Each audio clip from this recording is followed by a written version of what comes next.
Ya para poder dar por finalizado la temática del análisis del poder y el control social desde diferentes panoramas, ¿verdad? Formas de análisis, diferentes grupos sociales en los que se le pone mayor énfasis para ver cómo es que se aplica, quién lo genera, cómo se reacciona o etcétera. Pues en este caso particular vamos a hacer un recorrido por la forma en que lo trabajaron tanto Nancy Piedra como Hannah Arendt. Nancy Piedra, ella es socióloga, ella es costarricense, de hecho es la directora de la maestría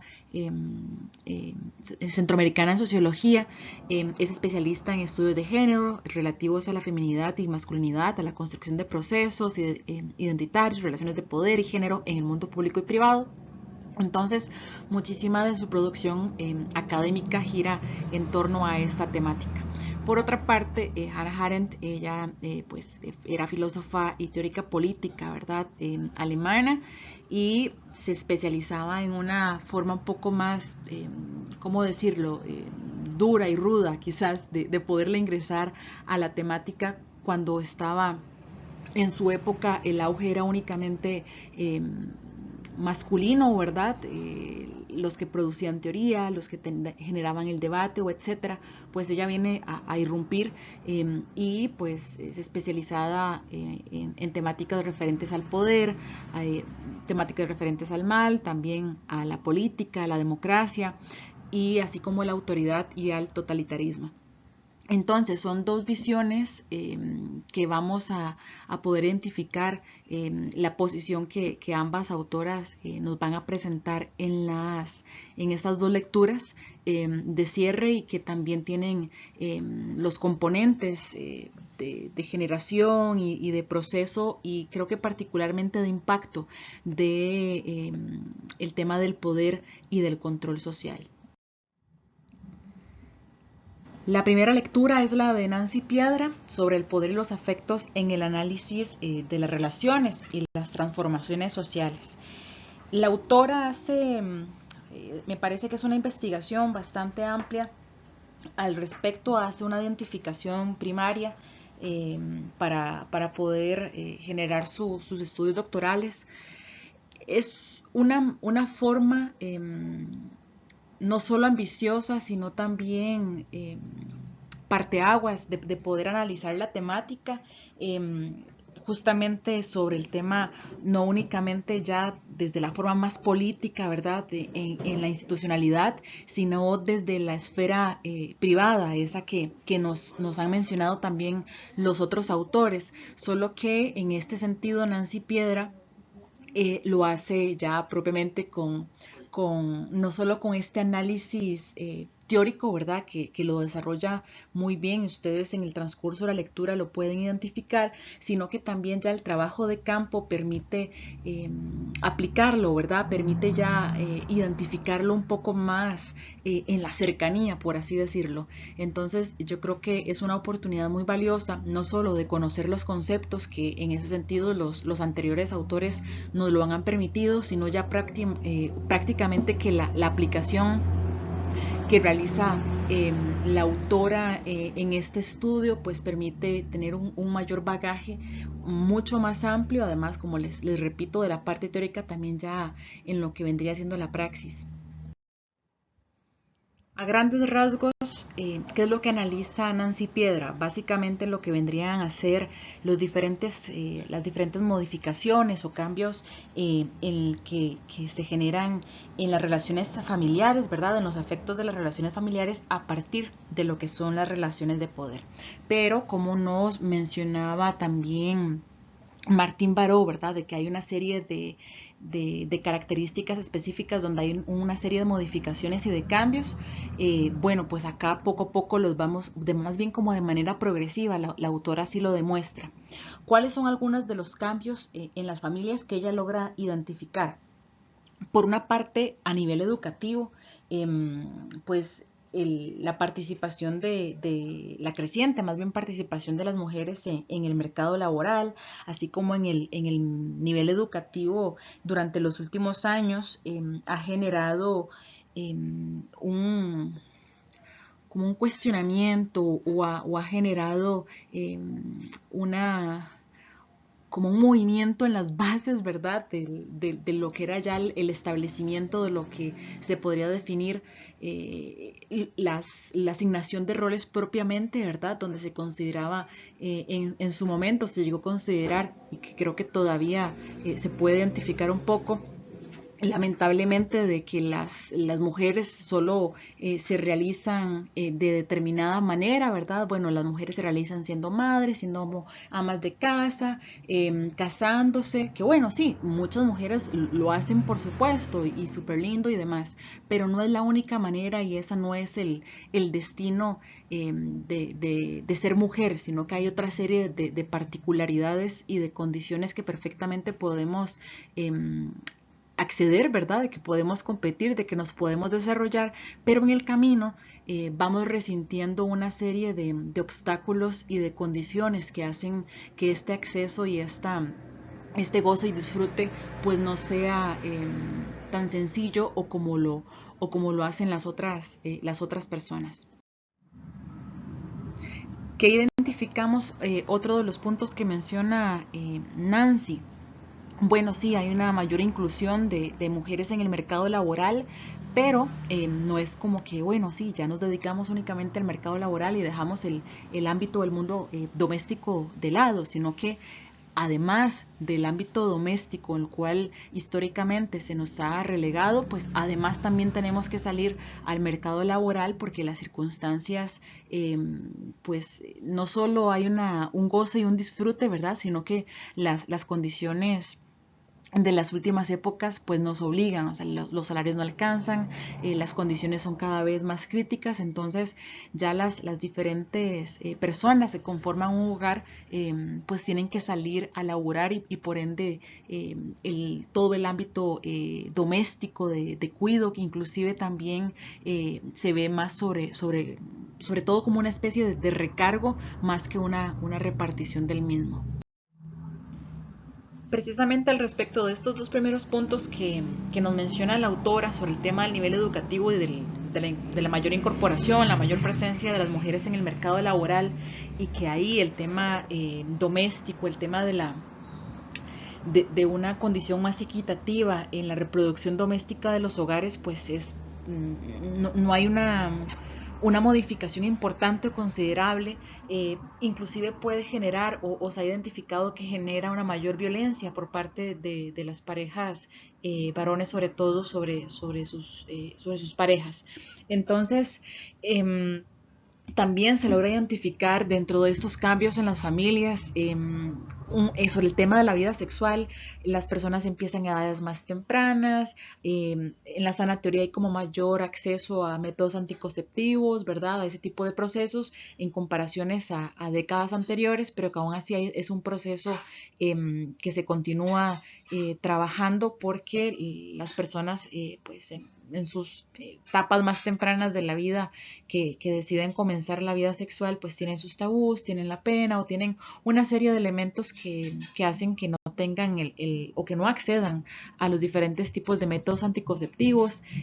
También se logra identificar una crisis en el modelo de la familia nuclear, ¿verdad? Biparental.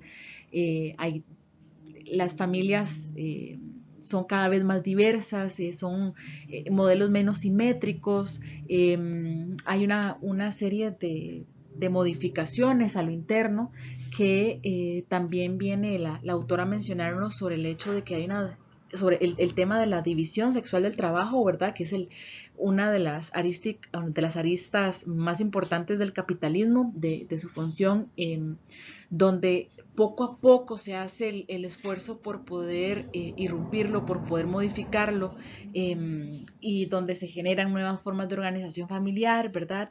Y el tema, por ejemplo, de las estructuras, de las composiciones y de las dinámicas a lo interno de las familias, también hay una serie de cambios y de modificaciones que se han realizado en el transcurso de los años.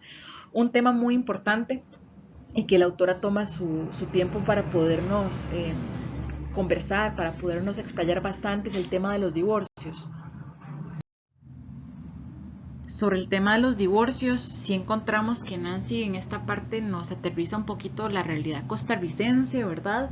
Y nos menciona algunos de los cambios y modificaciones tanto en la estructura familiar, en la composición de la misma y así como en las dinámicas. Entonces nos contextualiza inicialmente, nos habla que, por ejemplo, a partir de los años 90 en el país, la reducción del tamaño de las familias es cuando empezó como a notarse un poco más y que, por ejemplo, las familias con jefatura en condición de divorcio se duplicaron a partir de 1984 hasta el año 2000 y que aún así el divorcio viene a formar ya como una parte lógica del matrimonio y que ya no es vista tanto como que me caso para toda la vida y es imposible que yo me divorcie porque qué dirán, mi mamá se muere, mi abuelita también, ¿verdad?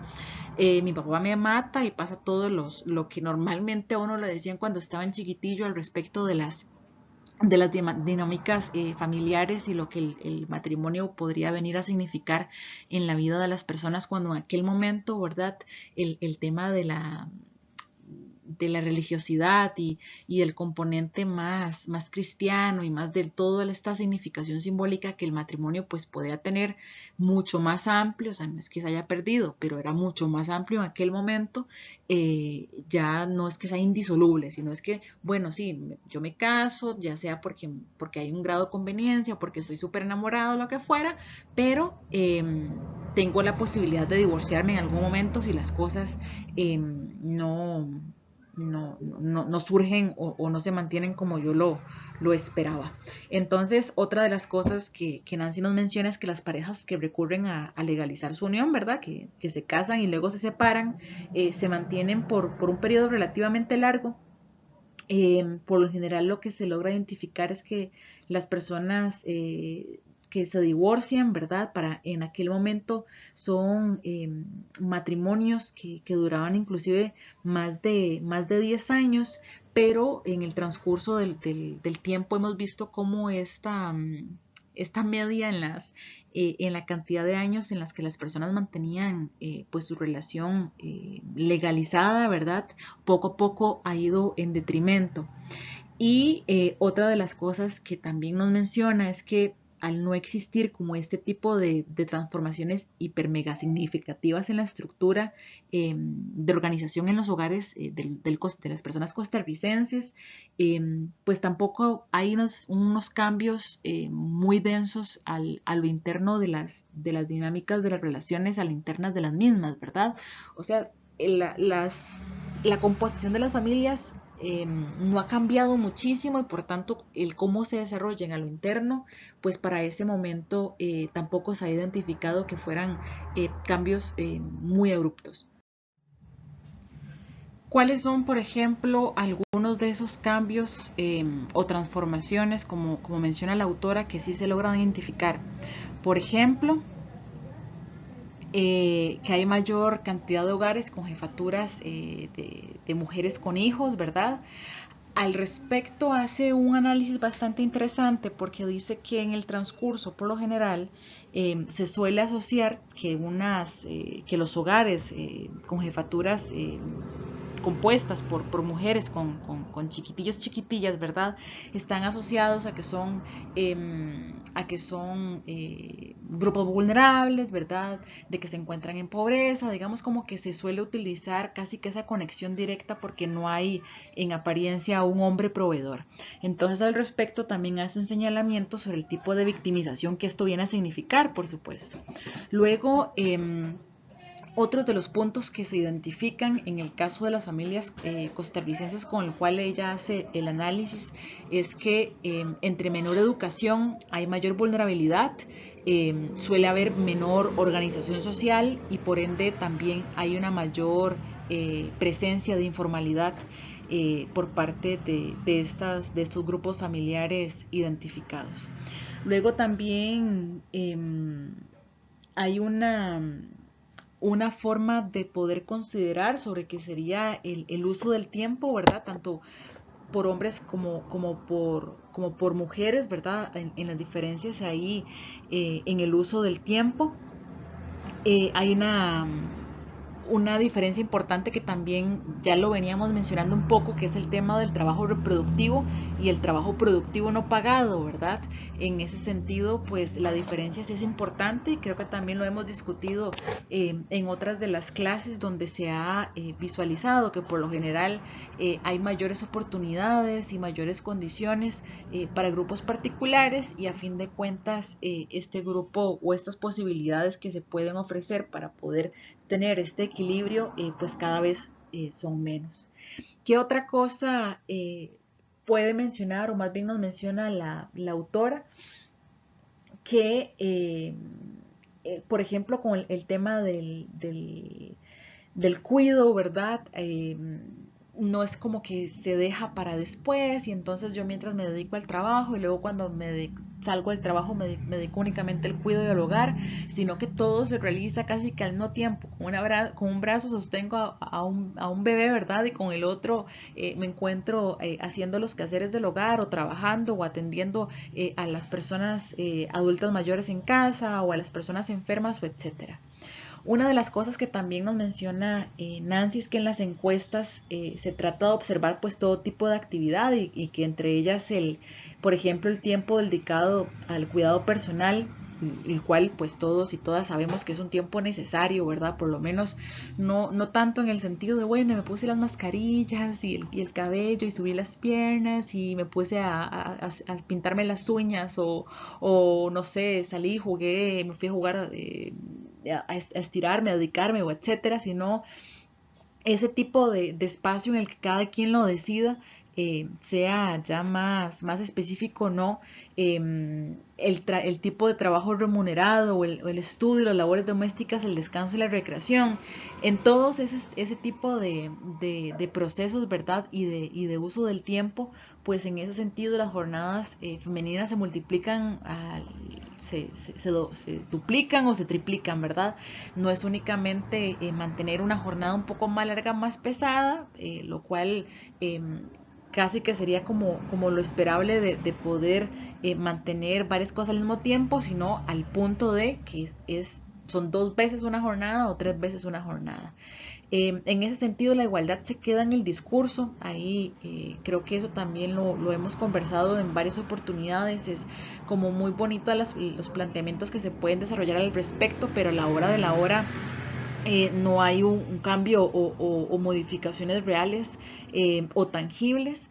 Y también otra de las cosas que nos menciona la autora es que, por ejemplo, entre ambos grupos, las mujeres por lo general pues les toca ser más comprensivas, no es que sean, ¿verdad? Sino es que les toca ser más comprensivas y por ende son las que terminan cediendo más porque no hay otra manera, o sea, no hay otra forma de poder ingresar, de poder mantenerse, de poder establecerse, más que cediendo los espacios de, bueno, sí, está bien, yo también llego más temprano y hago las cosas o me toca pues ahí modificar una serie de situaciones particulares porque esto me va a mejorar o va a hacer que la situación no sea tan compleja.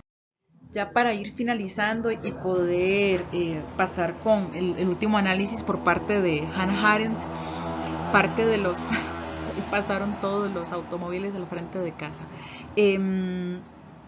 Parte ya de la reflexión final que nos desarrolla Nancy sobre esta temática es que las transformaciones pues poco a poco han incidido en el modelo del ideal de familia, tanto en el que conocemos, ¿verdad?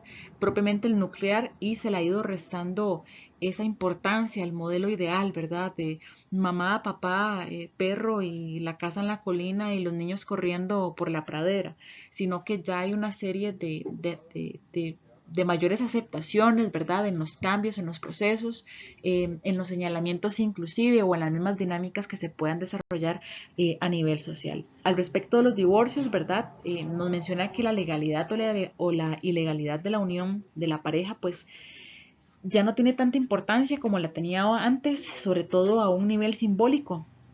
sino que tiene más importancia en el sentido del compromiso, ¿verdad? Con las personas que se encargan de mantener una relación, de lo que vienen a significar, de las posibilidades, de los aportes y de otro tipo de circunstancias que va más allá de casarse de blanco y de que dirán los vecinos o las vecinas sobre si mi matrimonio no llega hasta cuando las personas estén viejecitas, ¿verdad? Sino que pues se termina y ya se puede continuar, inclusive si así se desea con otras parejas o etcétera. Finalmente, otras de las cuestiones que nos menciona la autora es que se ha señalado tanto que la educación y la participación laboral de las mujeres son recursos que permiten modificar en una dirección más igualitaria las relaciones de poder en las parejas y que no necesariamente, o sea, no siempre es así, porque la realidad es mucho más compleja y aunque inclusive las mujeres tengan mayores posibilidades del ingreso tanto a tener una mayor participación laboral, ¿verdad? O al ámbito educativo, pues lo hemos visto en el transcurso de las diferentes unidades que la realidad social es mucho más compleja que únicamente una temática en particular, que las mismas estén unificadas. Hay diferentes situaciones que ya vienen, que son mucho más estructurales, nada fáciles de poder corregir y en tanto no se trata de revertir un ejercicio de poder que ha sido sociohistórico, ¿verdad? Patriarcal, en el que, bueno, entonces ya porque trabajo y porque tengo una maestría o tengo un doctorado, pues entonces ya no ingreso en ese tipo de dinámicas. O sea, todavía se tiene ese riesgo, ¿verdad? Y hay una realidad, hay personas que viven bajo ese tipo de sistemas todavía.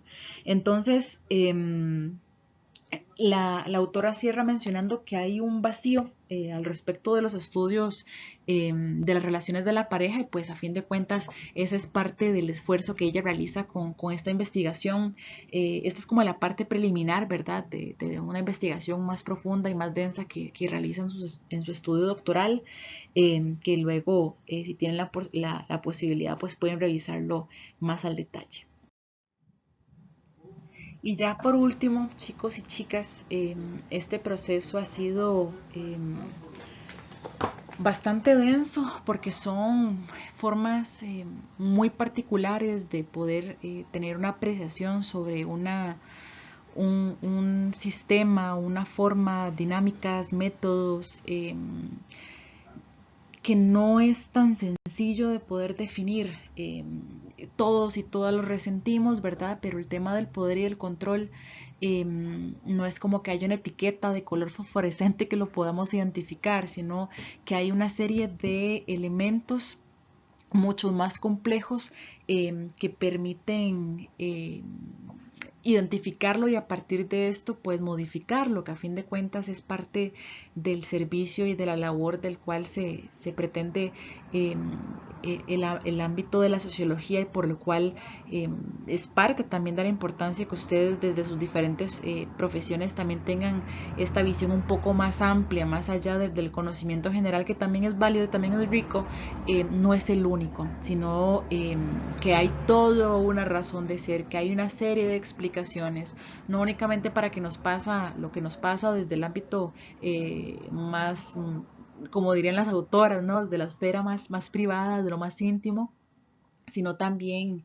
eh, las dinámicas económicas, políticas, sociales del lugar donde nos encontremos, de las dinámicas familiares, o etcétera, etcétera.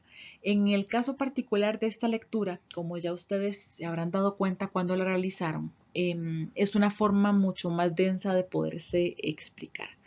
Entonces vamos a ir dentro de lo que cabe buscando o tratando de rebuscar los elementos que nos permitan tener mayor claridad, ¿verdad? Porque es una forma de poder comprender cómo el tema del control, cómo el tema del poder es un ir y venir entre lo que sería la esfera pública, ¿verdad? Desde lo más personal, desde lo más privado, con otras esferas más políticas, más expuestas, donde hay una línea bastante delgada entre uno y la otra.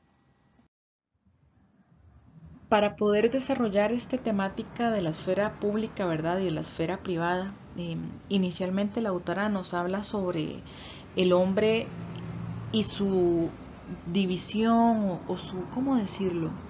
Eh, Como esta disyuntiva entre ser un animal social o un animal político. Entonces nos hace una caracterización, ¿verdad?, de cómo era que se comportaban, cómo era que se desarrollaba en aquel momento este debate que todavía no se tenía muy claro y cómo inicialmente se le tenía más interés, por ejemplo, a la persona, al ser humano como un ser político, ¿verdad? Y luego cómo traspasó a ser más importante desde el área de lo social.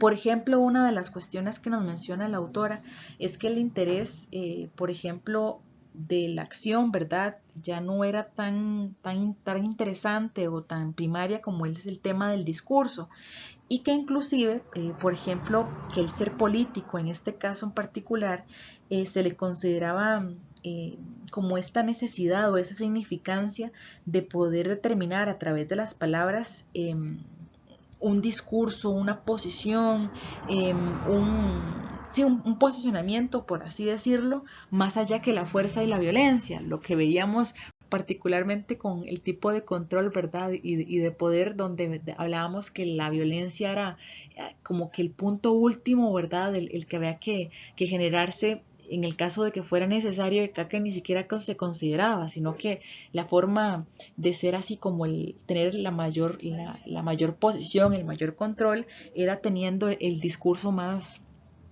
fuerte, por así decirlo, el don de la palabra, ¿verdad? Y el conocimiento. Sobre lo que vendría siendo la polis, ¿verdad? Un poco el ámbito más, la esfera más social, eh, y la familia, el impacto, la presencia o el desarrollo que se da en la misma.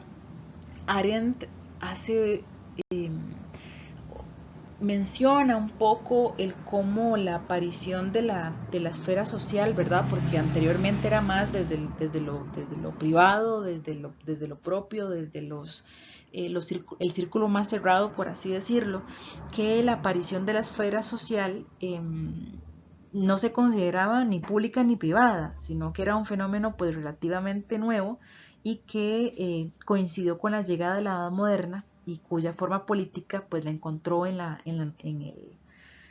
nación-estado. Entonces, al respecto menciona que el pensamiento científico, que correspondía como un poco a esta misma línea de pensamiento, no se consideraba tanto en el tema de la no se consideraba tanto en el tema de la economía nacional o de la economía social, sino más en una especie de administración doméstica colectiva, así lo denominan. Entonces, digamos que nuestros gobiernos, más allá de tener un control desde lo que serían las divisas del Estado, ¿verdad? Qué es lo que se produce, cuánto es que se debe, viene a ser como un poco el producto de cómo se administraba a nivel de hogar las cosas. Entonces, como que inicialmente así es como inicia, ¿verdad? Con esta visión del cuido, desde lo más valioso que es la familia, que también ahí, si no mal recuerdo, era una forma que antecedía, ¿verdad?, a la esfera más desde la privado, ¿verdad?, lo más propio, lo más íntimo, eh, y va avanzando con esta visión o esta administración doméstica colectiva.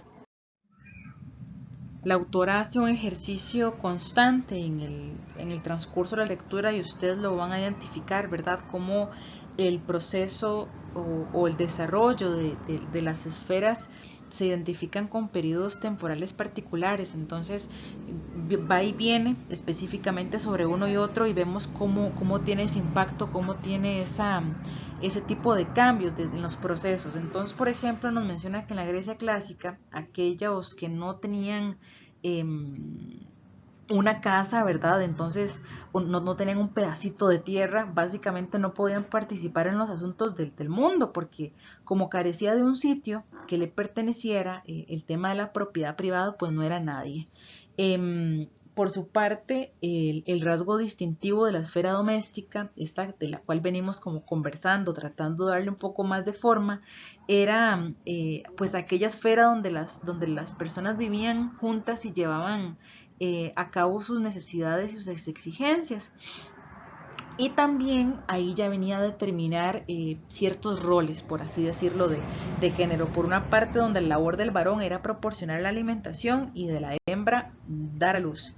Y a partir de esto es como la comunidad natural de la familia nació de la necesidad y esta se rigió todas las actividades desempeñadas en su seno. Entonces, por una serie de necesidades y de particularidades específicas es que ya empiezan a determinar cuáles son las características que tenía que llevar y así es como empieza a darle forma a ese momento lo que era la esfera pública, perdón, la esfera privada, lo más íntimo, el área de la familia, del componente de la producción, por ejemplo, la necesidad de tener una descendencia y el otro de tener una forma de poder mantener la alimentación, el cobijo, el sustento necesario para la supervivencia. Otro punto bastante interesante que nos menciona es que había una visión ahí como muy visceral, ¿verdad?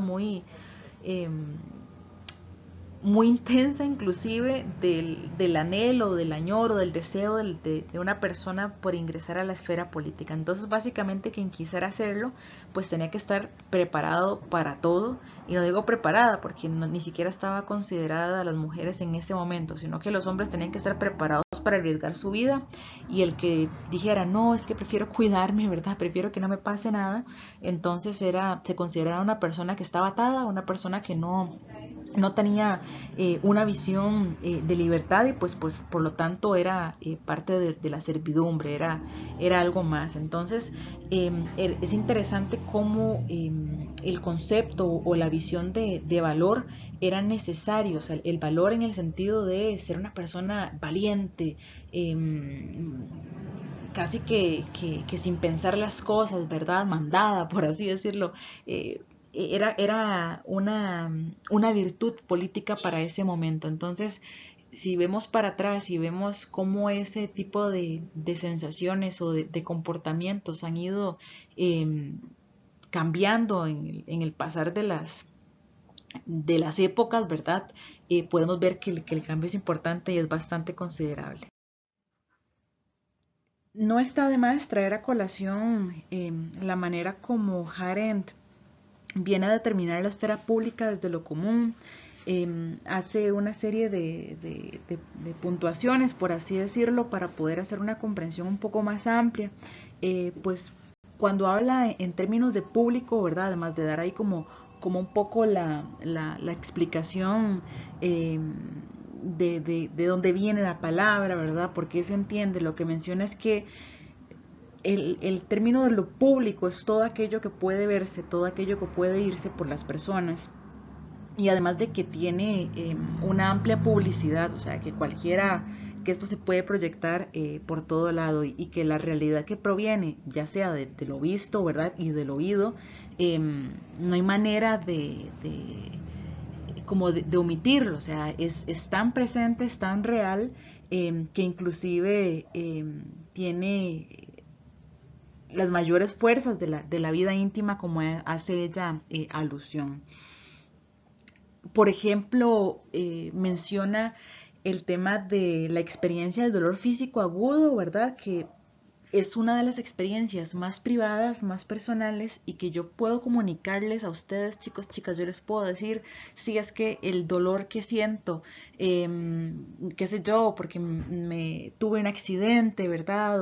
O tengo una enfermedad X o me golpeé con algo. O sea, yo se los puedo expresar, se los puedo decir a través de la voz, mostrárselo en el rostro, ¿verdad? Arrugar la sien y eso que hasta que uno se ve así como comprimido y que ya se quiere desmayar.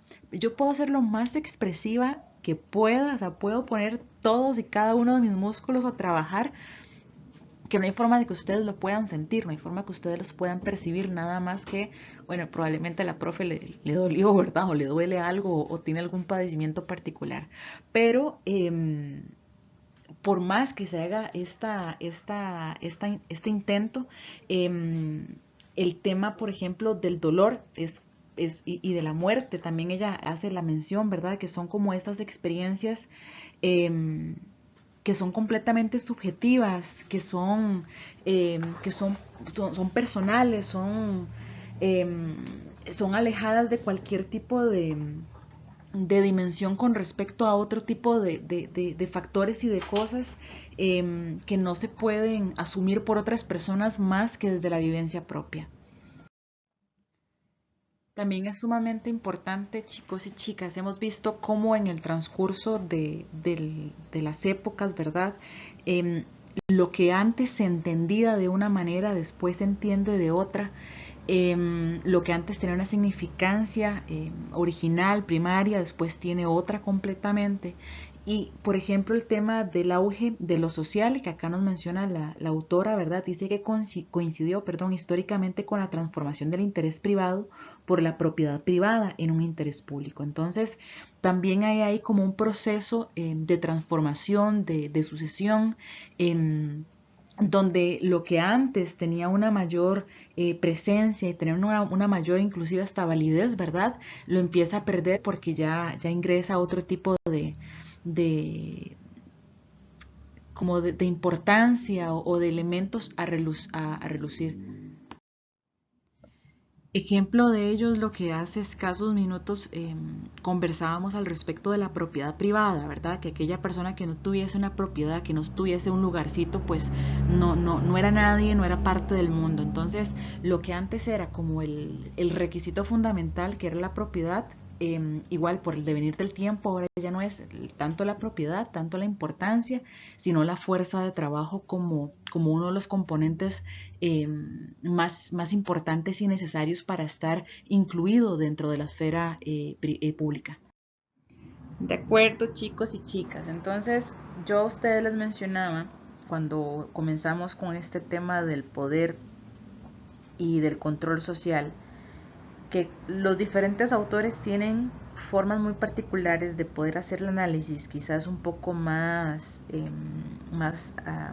como cercano a la realidad, o uno un poco más analítico, el otro un poco más teórico, el otro un poco más filosófico, pero que a fin de cuentas las temáticas, el hilo conductor del poder nunca se perdió, el hilo conductual del control nunca se perdió. Algunas cosas que identificamos a grandes rasgos, además de toda este monólogo que les acabo de declamar, eh, las particularidades contextuales de época, de lugar, de región, desde quién lo dicen, a quién es el sujeto de análisis, cuáles son las características que se buscan, etcétera, por donde se le quiera ver. Es una temática súper rica, súper amplia y podemos, chicos, sentarnos y ver 4 autores más y después otros 4 autores más y vamos a determinar que las dinámicas, las formas son tan diversas, pero están pendientes o están en ese constante en en muchas formas de ser, en la naturalización ya de procesos sociales ya establecidos, cosas que uno quizás en lo cotidiano no se cuestiona, pero es parte de. Hay cosas mucho más evidentes, ¿verdad? Que lo vimos, por ejemplo, con Berger, o situaciones también más estratégicas, como lo vimos también con Martín Baró, o ya un caso particular de análisis, de estudio, como lo hizo Nancy Piedra, o en este caso con Arendt, que se encargó de hacer como toda esta deconstrucción filosófica, sociopolítica, ¿verdad? Que conlleva mucho más estudio. Yo estoy consciente también, chicos, que como el nivel de análisis en el que nos mantenemos en este curso es precisamente sociología básica, o sea, todavía hace falta mucho desde la comprensión de sus carreras, ¿verdad? De mucha lectura de economía, de sociología, psicología, filosofía, etcétera, como para poderle todavía encontrar más sentido y uno identificar con muchísima más facilidad otro tipo de mecanismos, y no solo identificarlos, sino también eh, proponer formas para poder eliminarlos, o por lo menos mitigarlos, etcétera, etcétera. Entonces, chicos, chicas, básicamente esto fue un poco algunas de las formas, algunas de las dinámicas de los preceptos teóricos que realizan algunos de los autores que fueron seleccionados para este curso en particular. Y pues bien, ya llegó como esa última parte de poderlo aplicar en el examen. Es un examen que fue desarrollado pensando en lo que se ha hecho en todo momento, ¿no? En que sea no únicamente una expresión desde lo teórico y lo crítico, ¿verdad? Sino que también tenga una aplicación más práctica, para que el conocimiento no quede únicamente en la profe hablando, ¿verdad? O en las lecturas que hice un fin de semana y después, no sé, la saqué de mi cerebro para poder articular otras, sino que sean parte de las vivencias, o sean parte también de los mecanismos que ustedes en algún momento van a ser parte, o van a lograr identificar, y con eso pues podrían inclusive ser quizás más empáticos, o desarrollar otro tipo de herramientas que les puedan permitir tanto a ustedes como en los contextos o en las situaciones en las que se vayan a desarrollar en el futuro próximo o en el más lejano. Pero bueno, básicamente eso sería por la potente clase de poder y control social. Que se encuentren muy bien.